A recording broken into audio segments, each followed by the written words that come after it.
Welcome to Civilian Jeeps. I'm Jake, and today we're at Jeep Beach 2025 in Daytona, Florida. And it is Wednesday, and we're at the Classic Jeep Cruise. Now, this is 95-year model and down cruise, and this is Wednesday, and we've been up and down the beach side. We went from Ormond to Flagler, now we're back down at Krabby Oceanside getting something to eat. And this is just a little bit about the event and some of the Jeeps that attended.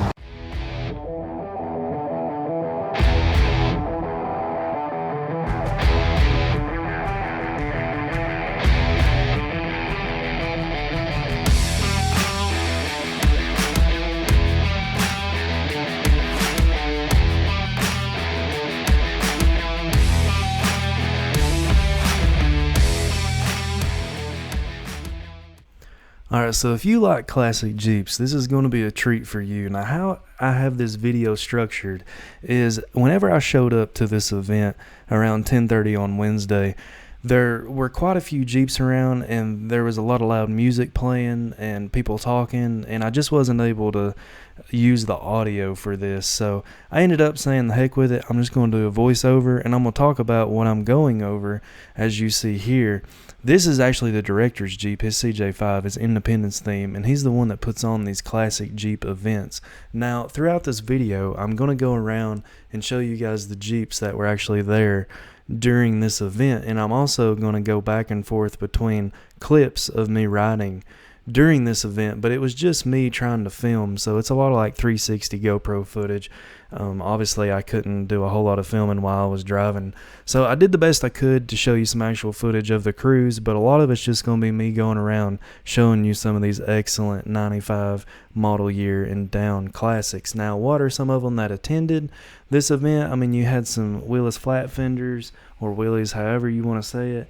And then there was, anything Scrambler, CJ8s, Jeepster Commandos, as you can see off in the distance there. There was, I believe, even like station wagons, like the old, there was a Willis wagon. I don't believe they had a truck. Anyway, we'll get to all the Jeeps that were at this event here in a minute. But let me tell you a little bit about the classic event, specifically on Wednesday for this cruise, because that's what I'm filming this video. But let's talk about the other events for this. Now, on Monday they have a poker run just for classic Jeeps, and I wasn't able to attend that, nor was I able to attend on Tuesday. On Tuesday they have what's called the track lap for classic Jeeps. Now, you can go to the Daytona International Speedway and other classic Jeeps show up, and you take your classic Jeep around the Daytona International Speedway, the actual track itself. And I think that's really neat. That's something that they allow you to do with any Jeep, but you have to pay extra. You have to pay extra and add that on to a package for your Jeep Beach package registration. But if you have a classic Jeep and show up on Tuesday, they don't charge you any extra for that. You just get to show up and do it for free. Now, what you're seeing here is the first, stretch of cruise that we did, and we went through some low-hanging trees. It almost felt like a tunnel, and it reminded me like a state park almost. And it was a really neat area. I really enjoyed this part of the cruise. I've never really been in a area like this where it's no red lights, no real stop signs. You're just, cruising on back roads of Florida. Most of the time when I go to Florida, it's on vacation, so I've not really been in that setting before. Now, if there's one thing that you should take away from this video, is that it's not scripted. I'm just talking in front of a mic and telling you what I'm saying at the time, almost like a one-take scenario. So if it seems like I'm rambling, I probably am rambling. But I want to just show you guys and talk like I was talking to you in person and show you some of these cool Jeeps. Now, what you're looking at here is a Jeep CJ8 Scrambler. This thing was a great driver. It had a little bit of rust here and there, but it was in good condition for its age. And what you're seeing here, though, is the Jeepster Commando. And this thing's a beast. This is a really cool, if I had to choose like a rock crawler, but I had to make it a classic, like this fits the bill. I mean, 1 tons, custom bumpers. It has an old, safari style top that you also can lay back. Because a lot of people don't realize that the old commando style Jeeps like you're seeing here can actually take their tops off as well. And I've always thought they were neat, but making one into a straight crawler, and it's got a 383 stroker. I did forget to mention that. So I mean, this thing is, you can get down and dirty no problem.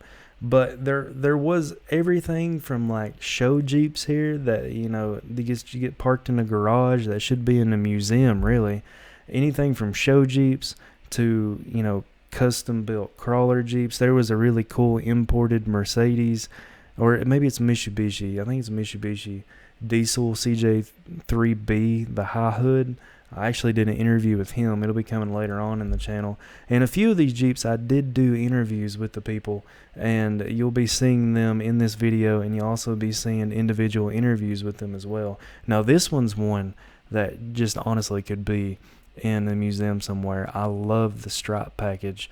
I believe it's like the 78, 79, 80, around that stripe package, but it's one of my favorite. Like a CJ5 white with the silver Renegade stripe package. It's got some 15 by 10s on it. I believe these are 33s or 35s. Everything about this Jeep is perfect. There's not many Jeeps out there that I would probably just trade keys for my CJ7, but I was straight drooling over this CJ5, and it sounded really, really good too whenever he started up. Still got the Dana 30 in the front. It looks like probably a 4-inch lift. Got the steering box brace on it. It's got the chrome stainless overlay on the grill. I mean, it's just absolutely perfect. Now here's a little YJ. I know some of you probably aren't used to seeing YJs on my channel since I focus on CJs, but I mean, anything from 06 down is really what I try to focus on this channel, and I do love YJs. And a little spoiler alert, there is a YJ that's going to be on this channel here soon. I just haven't put it out there yet. So I do have a soft spot for YJs as well, and there were some nice YJs at this event. I mean, ones that you could eat off of. And a lot of people, when they think of YJ, they don't think it's the same category anymore as like a CJ as far as a classic. But, think about YJs. Even the late model 95 YJs are now 30 years old.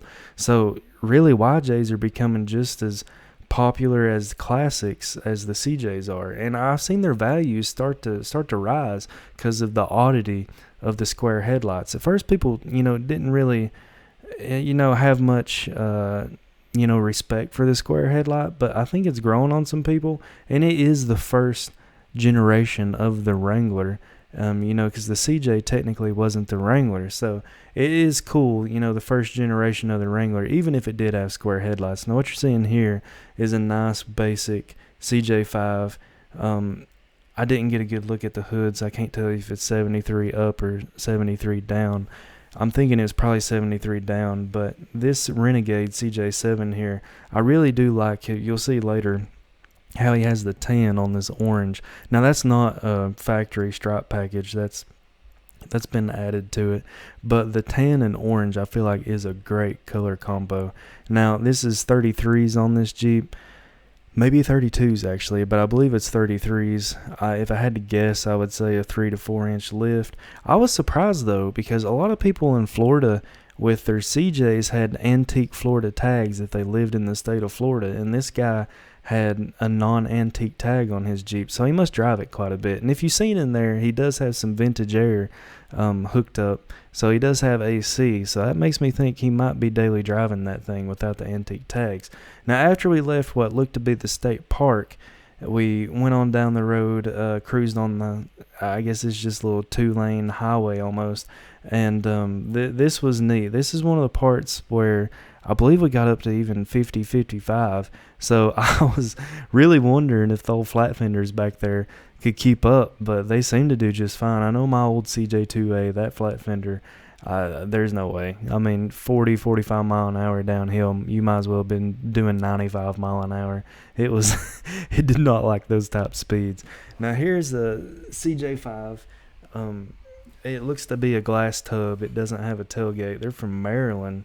I do like how they have the little rack on the back, because those are handy. As long as you're not off-road and, don't need a, big departure angle. Those racks are handy at the beach because you can put your cooler, your chairs. I've seen quite a few Jeeps with those hitch carriers. Now, looking on the inside, looks like they got aftermarket gauges. And let's just go ahead, I guess, and go over here to the Scrambler. Now, this Scrambler, I really did like it. I like, a lot of people I think wouldn't like how tall it is because it's a big Scrambler and it's got a custom cage and everything. But this thing is just really nice, really clean. There's a few things I'd do differently. Definitely not those wheels. I would change the wheels to more like a classic look, maybe some different bumpers. The side steps, I would put like probably actual sliders, but those side steps, you probably have to have those side steps to get in the thing because it's so tall. Now it looks like there's full width axles under there. Got the high lift or bumper jack, tobacco jack, whatever you want to call it, is right there across the front bumper. It's got some Fox shocks, or those might actually be the Falcon. No, those are Fox. Got some Fox shocks on it, half doors. I like the look of half doors on LJs, and I like them on Scramblers. It just gives that really long, level look going to it, and I dig that. Now here's a cool CJ7. Looks to be on probably 32s if I had to guess, but the paint job on this thing just blew me away. Now the Renegade on the hood, that's not an OEM Renegade, but I do think it is tasteful. But it's got a stainless cover over the Dana 30. It has half doors as well. But the biggest thing with this thing is just the color. I mean, that is a just popping bright blue, and it really suits this Jeep. And the sliders that you can see, I don't know what brand those are, but those were some good looking sliders, and they're body mounted sliders, which I like body mounted sliders versus frame mounted sliders. I think that the body mounted sliders actually protect the body just as well, if not better, than the frame mounted ones. And they install based upon sliding them up to the body mounts. But anyway, I'm digressing again. Let's go and talk about this CJ7 here. Now, usually with wild colors, I feel like a lot of vehicles can't pull wild colors off. Like yellow, what vehicle can pull yellow off? Well, I tell you what vehicle can, a Jeep. And I love yellow on a Jeep. Orange, yellow, bright colors, that bright blue that we were just looking at. Even the newer model Jeeps like the JT, JL, even JKs, they had some crazy colors on them. But I really do like just bright colored stuff. I think it really pops on these older Jeeps especially. He's got a cool rear bumper there. That's probably an LOD because you can see it's got the jerry cans. Now, this Jeep here, I did an interview with him. This is Matt and his CJ7. Now, he restored this thing, and it's been in the family for a long time. If you're interested in this Jeep, make sure to go check that out on my channel. I think it was like 2 videos ago, but it was a really nice restoration. And he's only been driving it for about 4 or 5 months now since he finished this phase of his restoration. But it's a really cool CJ7 that you can tell he's put a lot of pride into, and I really like the look of it too. The taller with the skinny tires and almost like the Swamper style tires. I think that's a really good look for an older Jeep like that, especially a CJ. Now, I know some of you probably don't know who this one is, but this one's my Jeep. It's a old 76 CJ7 and speed hut gauges, Chevy 350, SM465, MP205. You can see I got the car seat in the back. I got full width GM 10 bolts. There's my channel right there. Got to represent that. It's on 35s, bumpers, front and rear, tire carrier. I did put it on antique tags because I was tired of paying $85 a year when I don't drive the thing, but maybe 500 to 2,000 miles max per year. So I did put antique tags on my old CJ here. But this is the Jeep that started my channel, and I absolutely love my CJ7. Now, if you want to talk about soft spots, Sahara YJ is a soft spot for me. I love, love, love a Sahara YJ. Look at those seats. I mean, those are just rad. I mean, you don't see that. Even the TJ Sahara seats aren't as cool as YJ Sahara seats. And this thing has the perfect patina, too. And if you noticed, he had a half hardtop. That is a custom-made hardtop. And he almost made like a deck in the back for, as you would see, maybe a truck bed style. But the tan looks really good on this Jeep. And the half doors. And there's really no rust. I mean, just a few surface areas here and there, but no real rust. It looks to be a B&M shifter. Everything looks to be pretty original to me. And no carpet though. But I mean, you're in a Jeep, so. But as you can see there, that hardtop's neat. Like you hardly see that at all. Those are the Mammoth wheels. Those are 15 by 8, I believe, Mammoth wheels. If you're interested and think those look good, now I think that does look good on that YJ, even though it's not, as classic as it could be. But that was a really good looking Sahara YJ. Now I spoke to this woman for a little bit, and her and her husband's owned this Jeep for a long time. This is an old Willis wagon. I think it was late 50s, early 60s, somewhere around there. Could be wrong. Could have been middle 50s. And that clean engine that you're seeing there is the Super Hurricane 6. You don't see those too often.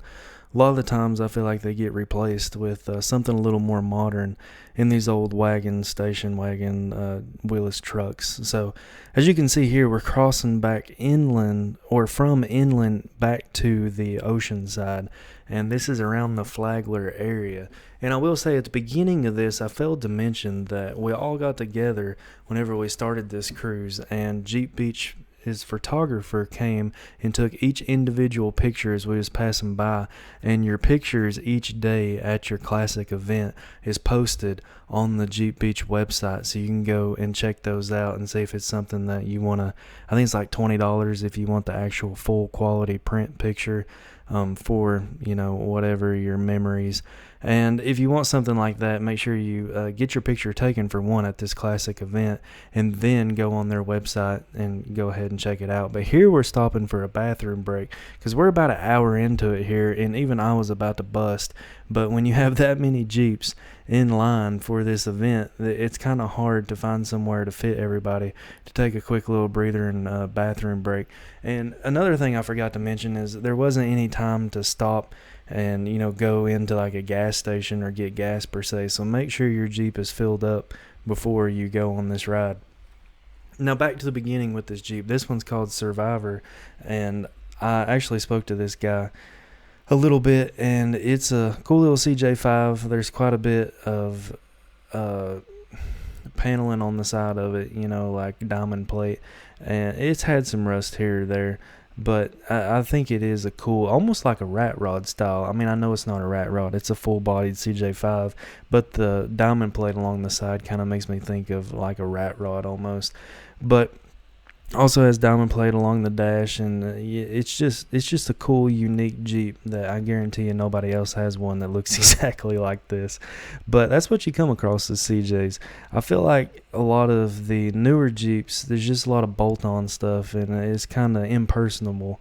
But with these old CJs, I mean, everybody's got their own taste for their Jeep, and even in the newer ones, they got their own taste. But the CJs, we don't have as big of catalog for like bolt-ons, that sort of thing. So you kind of got to get creative on making it your own.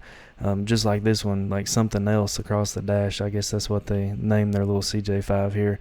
But this one's actually a steel-bodied CJ5, got the wagon wheel style that matches in the white, and the cool little, hitch carrier that folds down. But this little MB, like this was cool because it had the smell. If you don't know what I'm talking about, go find an old MB, like actual war Jeep, and you can just smell. I don't know if it's the seats or what, and it's not necessarily a good smell, but there's just a smell. I don't know how to describe it. I guess it's almost like a mildew type smell almost, but I just know every time I get within a couple car lengths of an old MB or a Ford GPW, that sort of thing that's actually been in war, they just got a smell to them. It's really cool. Not the best smell by no means, but it's really cool that they just smell like that. That's me rambling on again, but let's go back to talking about the Jeep. So here's another one. There were quite a few flat fenders, and like I've already mentioned, I was surprised that they were able to keep up with traffic. But a good running, L-head, F-head 134 with the right gearing and everything can run 50 miles an hour. It's just the little CJ2A with the L134 that I had. I think factory, they're even 513 gears. and it just did not want to do past 40. So even if I still had my old flat fender, I couldn't do events like this. But here's a CJ7. I do like those ridge grapplers that he's got on it. Part of me likes the old school wheel, like the Pacer, Mickey Thompson, bullet hole.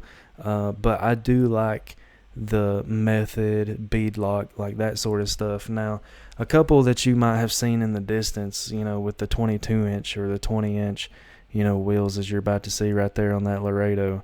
Moto metal style, that's not really my cup of tea. To each their own. Everybody's got their vibe that they're going for with their Jeep, but I necessarily wouldn't do that to my CJ. But hey, I didn't buy it. I didn't make payments or buy the thing. So if that's what they like, that's what they like, and nobody else can really tell them otherwise, because it's their Jeep. That's what makes Jeeps so unique, is that you can do about anything to them. And and people might tell you their opinion, but at the end of the day, as long as you like it, who really cares? But other than the wheels and tires, this Laredo is mint. It could be in a showroom somewhere, and somebody spent a lot of money on the sound system in this thing too, and it's very tasteful. And here's an old Commando. This one's really cool, old Jeepster. I like the white walls on it. And it's a convertible, and it looks completely stock. I bet it's probably got the old 134 under the hood, if I had to guess. I would think this is probably a late 40s.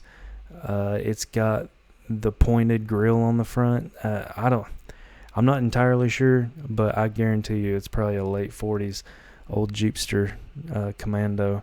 Now this one's Navy themed. This flat fender, and I think it's really cool that it's a little bit different from the typical Army MB theme going on. So this one's the U.S. Navy, and I like the gray that it shows here. I think that's a cool color on it that really stands out from the rest. Going back to the actual drive, this is going along the beaches of Flagler, and one thing that I did notice is that it's not commercialized on the left side like Daytona. It's actually just wide open beach, and the beaches just aren't as big. Now, one thing I would like to mention is that whenever I started going to Jeep Beach back in 2019, the beaches were huge, especially down in the Daytona area. They were a lot bigger. But since the hurricane, and I believe 22 is when the hurricane hit, I think it was Ian. Don't quote me on that, but I'm pretty sure it was Ian around the end of 2022, and it wiped out a good portion of the beaches in Daytona and did a lot of damage. And I feel like the beaches just haven't really been the same around that area since then. Still a lot of fun to come to these events at Jeep Beach, especially now that they actually have classic Jeep events. Now, in the past, I believe they did this last year is when they started in 2024, and they plan to do it for the years to come in 26 and onward. But in the past, they've not had these old classic Jeep events, and it's really hard to find the classics at Jeep Beach. But now they are bringing back the classics to Jeep Beach with these events. I fully believe in it, because I've seen it firsthand. Coming to this, I went 19, 21, 23, and now I'm 25. And hopefully I'll be back, 26, 27. But this year in 2025, I'm talking way more classic Jeeps than I'd ever seen in the past. I didn't have to purposely go around parking lots just trying to hunt them out over and over and over, just hoping to find one out of 50. Like that, you would pass them, classic after classic after classic. So it's becoming more like the Smoky Mountain Jeep Invasion, where you actually see classic Jeeps just driving around along the streets of Daytona, and also at the special events. And then even when you go to the main event, I'm seeing a lot more classics now, and it really puts a smile on my face to be able to see that. I think that that's really the direction that they need to be going, because even people that have newer Jeeps, they still respect the classics. Whenever you go to an event, it's cool to see the newer ones and what the latest and greatest is going on, but it's always, neat to see your heritage, like where Jeep started from and how people are taking the old Jeeps and still using them today. And I just think that's how Jeeping should be portrayed in the future. Even when JKs, JLs, JTs are classics, people grab them up and do with them as they will. But I've rambled on enough. I'm gonna go ahead and leave this off here. I hope you enjoyed this video. Let me know down in the comments below, when it comes to Jeeps, keep it classic.